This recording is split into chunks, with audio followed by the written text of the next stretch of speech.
Hi friends, are you ready for chapter 2? This is John chapter 2. The next day there was a wedding celebration in the village of Cana in Galilee. Jesus' mother was there, and Jesus and his disciples were also invited to the celebration. The wine supply ran out during the festivities, so Jesus' mother told him they have no more wine. "Dear woman, that's not our problem," Jesus replied. "My time has not yet come." But his mother told the servants, "Do whatever he tells you." Standing nearby were 6 stone jars used for Jewish ceremonial washing. Each could hold 20 to 30 gallons. Jesus told the servants, "Fill the jars with water." When the jars had been filled, he said, "Now dip some out and take it to the master of ceremonies." So the servants followed his instructions. When the master of ceremonies tasted the water that was now wine, not knowing where it had come from, though of course the servants knew, he called the bridegroom over. "A host always serves the best wine first," he said. "Then, when everyone has had a lot to drink, he brings out the less expensive wine. But you have kept the best until now." This miraculous sign at Cana in Galilee was the first time Jesus revealed his glory, and his disciples believed in him. After the wedding, he went to Capernaum for a few days with his mother, his brothers, and his disciples. It was nearly time for the Jewish Passover celebration, so Jesus went to Jerusalem. In the temple area, he saw merchants selling cattle, sheep, and doves for sacrifices.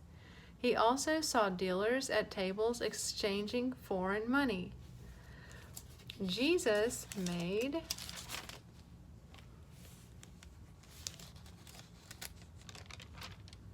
a whip from some ropes and chased them out of the temple.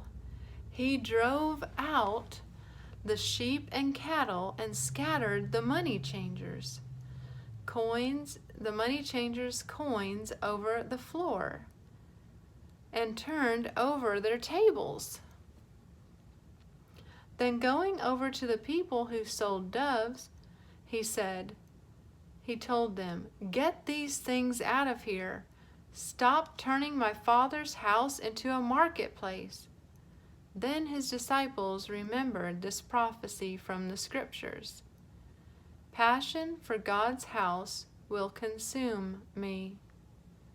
But the Jewish leaders demanded, "What are you doing? If God gave you authority to do this, show us a miraculous sign to prove it." "All right," Jesus replied, "destroy this temple, and in 3 days I will raise it up." "What?" they explained. "It has taken 46 years to build this temple, and you can rebuild it in 3 days?" When Jesus said this temple, he meant his own body. After he was raised from the dead, his disciples remembered he had said this, and they believed both the scriptures and what Jesus had said. Because of the miraculous signs Jesus did in Jerusalem at the Passover celebration, many began to trust in him. But Jesus didn't trust them because he knew human nature. No one needed to tell him what mankind is really like. That's the end of chapter 2. The verse that stood out to me was verse 11. It says, verse 17. Then his disciples remembered this prophecy from the scriptures. Passion for God's house will consume me.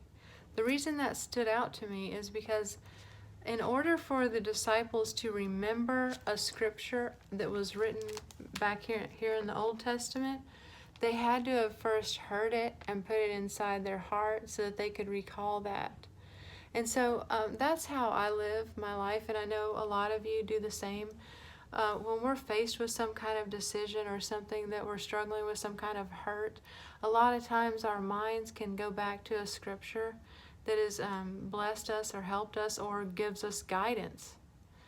And so that's why I encourage you, if you want to live in vital union, like Colossians 2:6 says, vital union with the Lord, you have to put His Word inside your heart every day.